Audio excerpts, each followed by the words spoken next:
Hello and welcome back to our sustainable journey. This is Steve. And Steph. And today we are working on finishing up the barn chicken coop for the winter. So we've got the fencing all up. All right, so these doors we built just so that we have a way of coming in and out. We're probably gonna put a food station of some sorts here, another door, and then this area, we covered that area, but this area is where we're gonna put nesting boxes. So what I'm gonna do is make 2 sets of these. So it's basically 12-foot squares. 12-inch squares. I say 12 foot. What? So it's basically 12-inch squares with a little gap. So this one has a 4-inch gap. We think we're gonna do a 3-inch gap on the next one. And what we're gonna do is we're gonna elevate it about 12 or 15 degrees so that the eggs will roll to the back, and then we'll have this little tray in the back. And that way we could be outside the coop. We don't need to constantly be going in to the coop to get eggs. And they'll roll to the back of the boxes and we can pull them out from the back. That'll be a lot easier, especially as we're getting 3, 4, 5 dozen eggs a day. To do that instead of constantly going in. So we'll just have to go in if there's issues or if something gets stuck or whatever. So to do this, what we have is we just have 4x8 sheets of 3/8 inch plywood. Just simple, because this is just kind of a temporary winter housing. We have a 12-inch piece on top to match the 12-inch boxes, and then a 16-inch piece on the bottom to allow there to be a tray at the back. So we're gonna put like a little wall here and then some sort of little cover so that we can open that up, pull the eggs out. And then this should be a 9-inch piece. This one was an 8-inch, but we're gonna make the next one a little bit bigger because that's kind of a big gap. So we have them all cut, all the boxes, or not all the boxes, all the wood.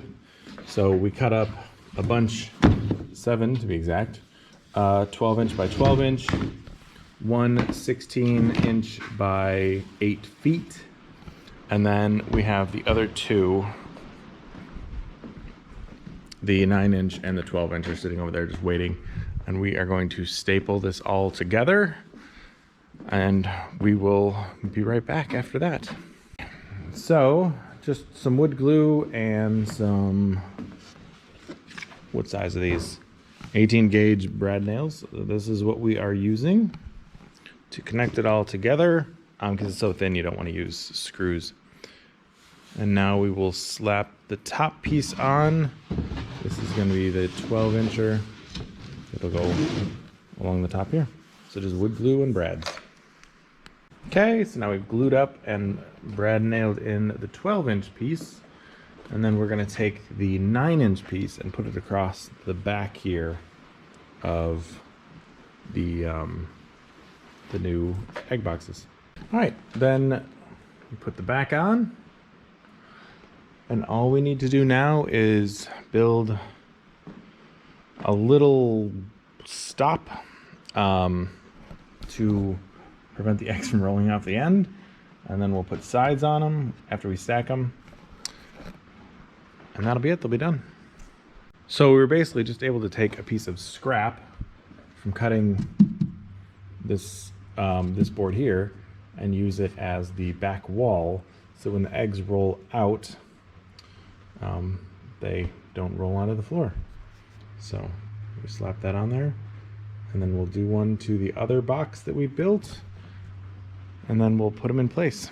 Right, so we finished the nesting boxes. We got about 1/3 of the chickens in here, and then I've just been cleaning up. I moved the worm bins over, so now they're more in the corner.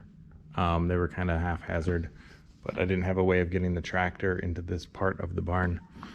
So I just used a pallet jack. So these guys are getting settled in. You can see the pullets are kind of separated from the group. These are the youngest of this group. the way it works with chickens is there's a pecking order. It's exactly what you think it is, where they have to find their place, and so they will kind of attack or so they're hazing the young ones. So these ones get pushed away from all the good spots in this little coop area, and that's just the way it is. They'll grow up. I mean, they're only what, 2 months old maybe, so they'll get their own, not to worry. So then tonight, after the other chickens go into the coop for the night, I'm going to take them out of the coop and bring them in here. That'll be sometime around 7 when the coop door closes. So we'll bring them in here, and then there will be another bout of the pecking order being figured out. I always figured it would be the rooster. I don't know if you can see the dude that's in front who looks majestic as anything. He's the rooster. I figured he would be the one knocking things around, but he's actually very gentle. It's not him that's knocking people around. It's the ladies that fight over space and whatnot. So anyway, that is what we've been working on. Now that we have more room over here, I'm going to fill it up with more worm bins. I'm not going to build another CFT yet, but what we're going to do is we're going to set up some breeding bins. So stick around, we'll grab some worms, we'll create a bin, and we'll start making a place for them to have babies so that we can build up enough for when we do build the next CFTs. And I'm going to change the design up a little bit, so we'll have a build video on that, because I'm going to try something with steel and plastic instead of the wood walls. We haven't had any issues with them. They've been going strong for a little over a year with all the weight. So we'll keep these 5, and we'll build some new ones with some sort of poly. I need to find a material that's strong enough that I'm happy with to build them, get that all welded up and built. So we'll be working on that in the coming months as well. So first we need to find an empty bin, and I use, for all my bins, I use these 2-tier 15-gallon bins. Look like this. They've got holes drilled in the corners, holes drilled in the walls. We've got a whole build video. Actually, the first video we ever posted was how to make these. So check that out. It's pretty standard. I don't use the pipe anymore. I used to put a spacer in the bottom of these down below to kind of keep it elevated up, but there's not a whole lot of liquid drainage on these anymore, so we don't need it. But what we're going to do is we're going to mix some shredded paper and some peat moss. And it's not the peat that comes from the bogs. This is the stuff that's on top. So this, I'm told, is sustainable, according to the manufacturer. Who knows? I guess technically nothing on this planet is sustainable, but we're trying. We're doing our best. And so I'm looking for my tray for mixing. So what I use is just this tray. We'll fill it with some shredded paper, which is outside. And I'll fill it up with some peat moss, and we'll get that going. Okay, so we've added, I don't know, half a gallon, a few cups we've added a few cups of peat moss to the tray. We'll get it wet. We'll add, I grab some shredded paper. This is actually already wet. And we will mix this all together. And that is my bedding of choice for new worm bins. Because it works so darn well. So let me mix that up.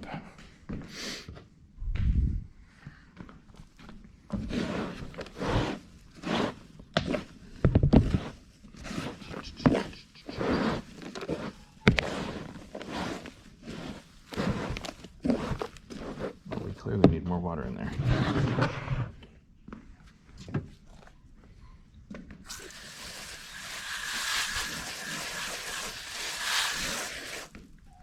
You want it damp, not wet. So if you squeeze it and water comes out, it's too wet. But you want it to be able to pack together. That's kind of, think of like a snowball. You don't want a mush ball. You want it held together, but not dripping and not flaking apart either. So just keep mixing it up. Should look something like this as you're going.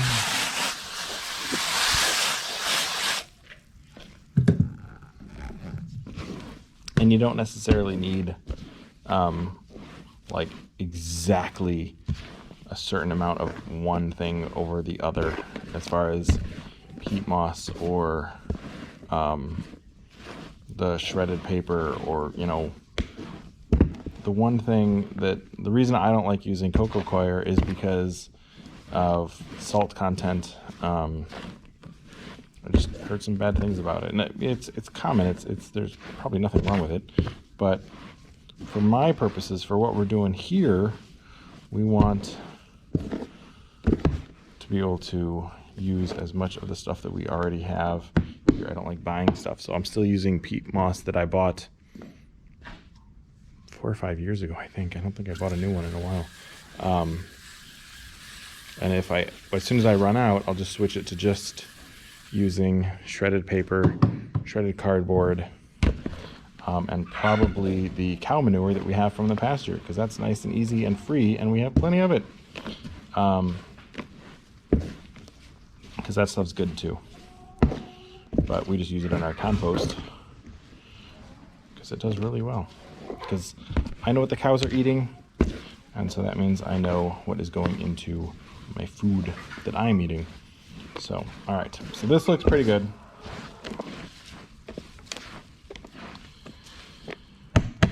And what we'll do is I'll probably fill 2 bins. And that way we can have 2 bins going. So we will call these, the YouTube bin 1 and YouTube bin 2. And we'll put a date on them. I don't know what today's date is. I have no idea. But I'll put the date on them. What is today's date? I should probably know that, right? Today is the 25th. There you go, October 25th. And so I'll put a date on them, and we'll keep an eye on them. We'll check back, see how they're doing. Maybe we'll count the worms and see how many pounds or how many. Counting the worms would be a pain, but maybe we'll count the worms and we'll see how many babies we get out of it when we start putting them into the CFTs that we're going to build. All right, so we have our mix, we have our tub. We are just going to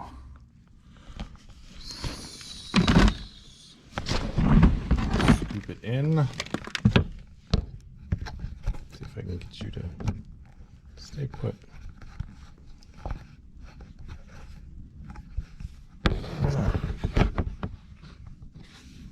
All right, let's do it this way. There you go. Okay, so we're just gonna scoop it in. Try not to make a giant mess. That should be enough for 1 tub, actually. Maybe we'll do a couple more tubs.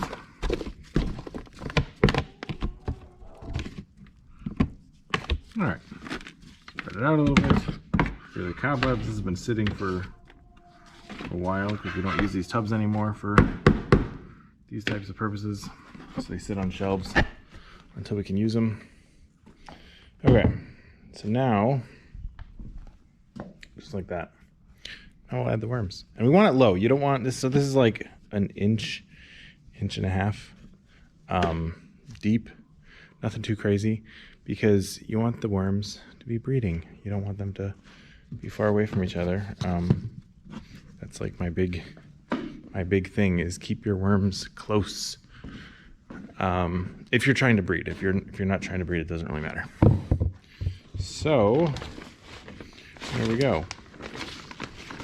We've got them under some newspaper here.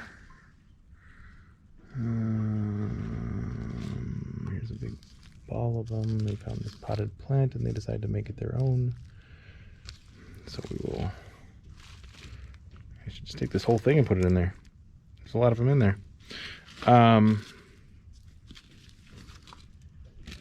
I wonder what that would do. Should we try it? Sure. We'll do a potted plant bin. We'll call it the potted plant bin. Okay. So, because I can see them squirming around in there. So I'm just going to dump them in this tray.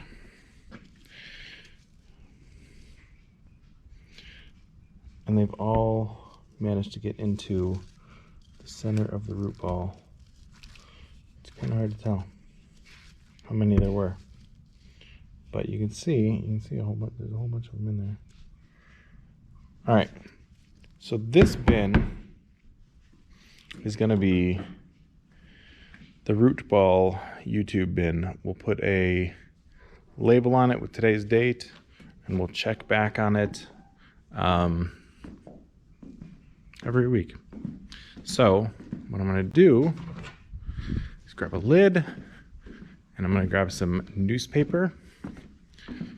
So the other thing I like to do is put a little bit of wet newspaper on top. Keeps the moisture in and collects moisture too if it gets too moist. And so, just like that. And then I can spritz it a little bit with the hose. I'll put it on mist so it doesn't just soak them. That's it. That's literally all we do. And then I'll put a lid on this because they're not going to escape because we leave the lights on in here pretty much 12 hours a day now that we have the chickens in here. So we'll cover it up. Done. So that'll be one breeding bin.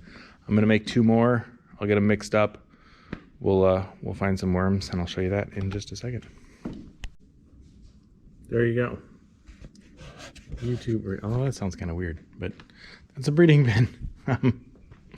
All right, so we got another one I just set up. So we'll go find some worms from one of the CFTs.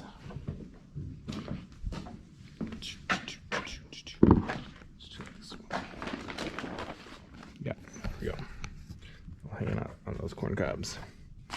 So I'm gonna be able to pull this back. Not really, it's, you know, being broken down. The worms are doing their thing. All right, so we've got some there, a bunch here, and, oh, that's why they're all right here. Lovely, lovely, lovely.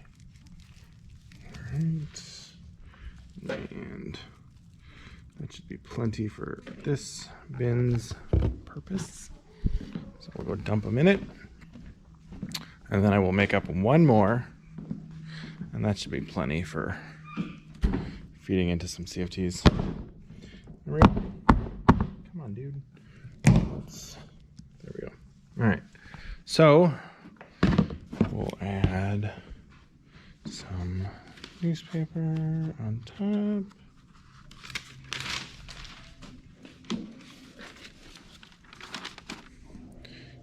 Wet. Put this on mist.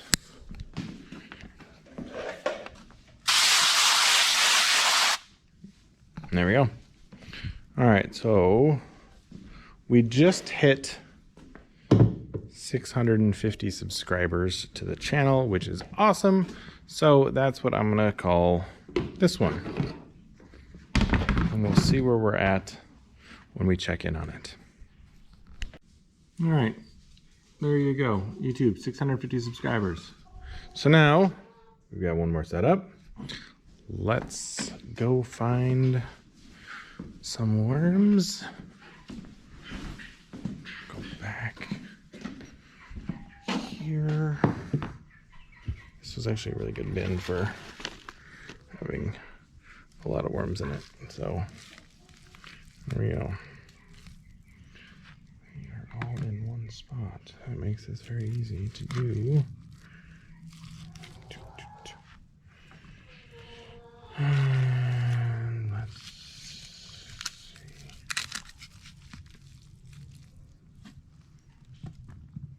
I'm not worried about the other stuff coming out of the bins because the food scraps and whatnot, because that'll keep them sustained for a little bit. Let's see.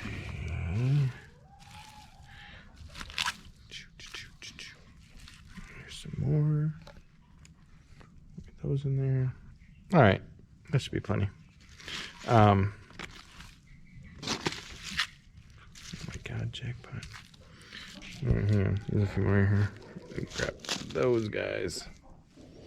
Pull them out. Yeah, there's like this huge wad of them right here. So, they're all over it. So. Okay. So, we got a big old wad of worms. We'll put them into this one. Maybe we'll make this one Halloween themed. Oh, there we go. All right. So, we'll let them get acclimated. We'll add some newspaper. And then we'll check on them every week or so. Make sure they're doing okay. So, stay tuned for more. We'll end it here. Like I said, we're at 650 subscribers, which is pretty awesome. I'd like to get it to 1,000 because I think that'd be neat. So feel free to share videos or comment on what you'd like to see in future videos. We've got a lot of stuff going on here at the farm between the chickens, the worms, the cows, the pigs, and all of the food scraps that we're getting rid of. So far this year, we're averaging between 450 and 500 pounds a week in food scraps getting diverted from landfills, which is pretty awesome. I'm pretty happy with that number. But I want to see it grow, obviously. So that's exciting. All right, take care. We'll see y'all later.